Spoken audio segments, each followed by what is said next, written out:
Hello, lovely people. Welcome to my kitchen. I'm so excited to have you here today. This is a place where magic happens, where simple ingredients transform into mouth-watering dishes that bring joy and comfort to everyone who tastes them. Whether you're a seasoned cook or just starting out, there's always something new to learn and enjoy in the kitchen. Today we're making a spicy chicken bhuna, a dish that fills your home with incredible aromas.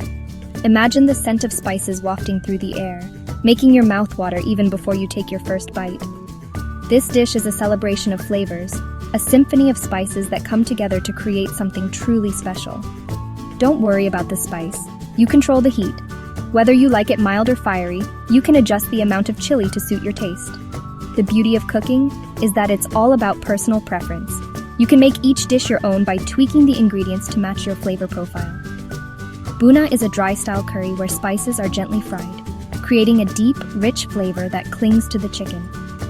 The process of frying the spices releases their essential oils, intensifying their flavors and creating a dish that's both aromatic and delicious. It's a technique that requires patience and attention to detail, but the results are well worth the effort. The word bhuna means to be fried in Urdu, and that's exactly what we'll do. Fry onions, garlic, ginger, and spices until they're fragrant. These ingredients form the base of our dish, providing a depth of flavor that makes the chicken bhuna so irresistible. As they cook, they'll release their natural sweetness and become beautifully caramelized.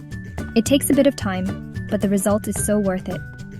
Good things come to those who wait, and this dish is no exception.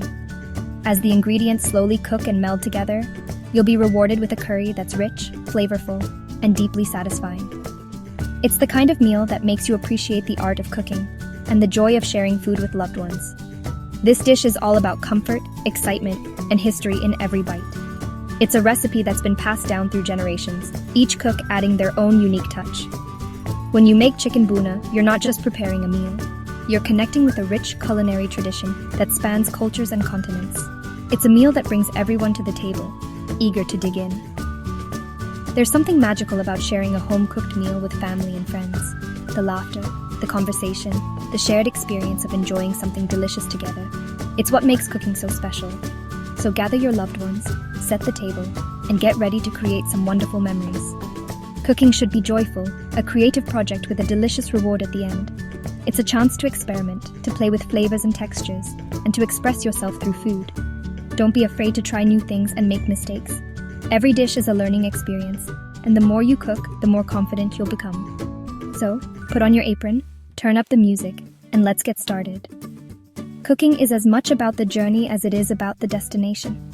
Enjoy the process, have fun, and let your creativity shine. With each step, you'll be one step closer to creating a dish that's not only delicious, but also a reflection of your passion and love for cooking. Think of each ingredient as a character, and you're the director bringing them together. Ready? Let's dive in. Each spice, each vegetable, each piece of chicken has a role to play in this culinary masterpiece.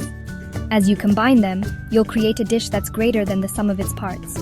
So let's roll up our sleeves, get our hands dirty, and make some magic in the kitchen. Before we dive into the art of bhuna, let's get our shopping list sorted and make sure we have everything we need. The secret to a great bhuna lies in the careful selection and preparation of each ingredient. So let's take a closer look at what goes into this aromatic, flavor-packed dish. First up, the star of the show, chicken. You'll need 500 grams of boneless, skinless chicken. Thighs are the top choice here. They stay juicy and tender even after simmering in spices. But if you prefer a leaner option, chicken breasts will work just fine. Cut them into bite-sized pieces so they cook evenly and soak up all those wonderful flavors. Next, let's talk aromatics.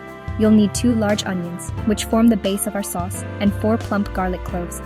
Slice the onions thinly and crush or finely chop the garlic to release their full aroma. Don't forget a thumb-sized piece of fresh ginger. Peel and grate it for the best texture and a punch of zesty warmth that balances the dish. These 3, onion, garlic, and ginger, are the backbone of our flavor, creating a rich, savory base. Now, for the spices.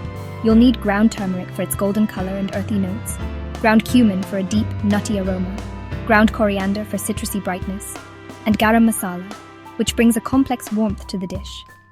Add to that a pinch or more of chili powder for heat, a generous sprinkle of salt to enhance all the flavors, and freshly ground black pepper for a subtle kick. Remember, the amount of chili powder is totally up to you. If you like it fiery, add a little extra. If you prefer it mild, just a pinch will do. Taste as you go and make it your own. 2 ripe, juicy tomatoes are next. They add a natural sweetness and a beautiful red hue to the sauce, balancing the spices and giving the Bhuna its signature color and body. For cooking, you'll need 4 tablespoons of vegetable oil, or for a more traditional touch, ghee. Ghee gives a nutty, rich flavor that's hard to beat, but a neutral oil works perfectly well if that's what you have on hand. Don't forget a big bunch of fresh coriander leaves. Chop them roughly and save them for the final flourish. They'll add a burst of freshness and a pop of green to your finished dish. And finally, a splash of water. This helps everything come together in the pan, ensuring the spices don't burn and the sauce reaches just the right consistency. That's our cast of characters, each one playing a vital role in building layers of flavor and texture. Take a moment to appreciate the colors, aromas, and variety you're about to work with. Gather everything before you start and lay them out on your counter. This way, you'll have a smooth, stress-free cooking experience, and you'll be ready to create a Bhuna that's bursting with flavor. Let's prep and get cooking. Time for mise en place. Everything in its place. Wash your tomatoes and coriander, then pat dry. Measure out your spices into small bowls for easy access. Let the chicken sit out for 15-20 minutes to come to room temperature. Get your chopping board and knife ready. Clear your workspace for a tidy, stress-free cooking session. Read through the recipe once more so you know what's coming. Boil the kettle if you'll need hot water later. Find your pan lid now, not later. This prep keeps things calm and organized. It's the quiet before the sizzle. With everything ready, you're set for the main event. Let's chop. Aprons on, let's chop. Slice onions thinly so they melt into the sauce. Peel and finely chop or grate garlic and ginger into a paste. Chop tomatoes into small pieces. They'll break down as they cook. Separate coriander leaves and stalks. Finely chop stalks for cooking, leaves for garnish. Pat chicken dry, then cut into bite-sized pieces for even cooking. Wash your hands and tools after handling raw chicken. Lay out your prepped ingredients. Look at that colorful array. Prepping everything now makes cooking a breeze. You're ready to cook. Let's move to the stove. The hard part's done. Time for the magic. Let's go. Let's begin by heating a large, heavy-bottomed pan over medium heat. This step is crucial, as a steady, even heat helps coax out the best flavors from our ingredients. Once the pan is warm, add a generous splash of oil or a dollop of ghee. Watch as it melts and shimmers, coating the bottom of the pan. Ghee, with its nutty aroma, adds a rich depth, while oil keeps things light. Choose whichever you prefer, or even a mix of both for a balanced flavor. Now, add your sliced onions to the pan. Listen for that satisfying sizzle as they hit the hot surface. This is the sound of flavor in the making. The onions should spread out in an even layer, ensuring they cook uniformly. Stir the onions gently and patiently. Let them cook slowly, stirring every couple of minutes until they turn a beautiful golden brown and become soft and sweet. This process can take 10 to 15 minutes, but don't rush it. Caramelizing the onions is what gives your dish a deep, complex sweetness and a rich, savory backbone. Once your onions are golden and fragrant, add a generous spoonful of ginger and garlic paste. As soon as it hits the pan, you'll notice a burst of aroma. Stir it in and let it cook for about a minute, just until the raw smell disappears. Be careful not to let it burn. Keep stirring and watch closely. Lower the heat slightly, then sprinkle in your ground spices. Turmeric for earthiness and color, cumin and coriander for warmth and citrusy notes, and a pinch of chili powder for gentle heat. Each spice brings its own character, and together they create a symphony of flavors. Stir the spices into the onion mixture for 30 to 60 seconds. This is called blooming the spices. It wakes up their essential oils and releases their full aroma. You'll see the mixture darken slightly and smell the transformation as the spices toast gently. Next, add in your chopped tomatoes and a handful of fresh coriander stalks. The tomatoes bring acidity and sweetness, while the coriander stalks add a fresh herbal note.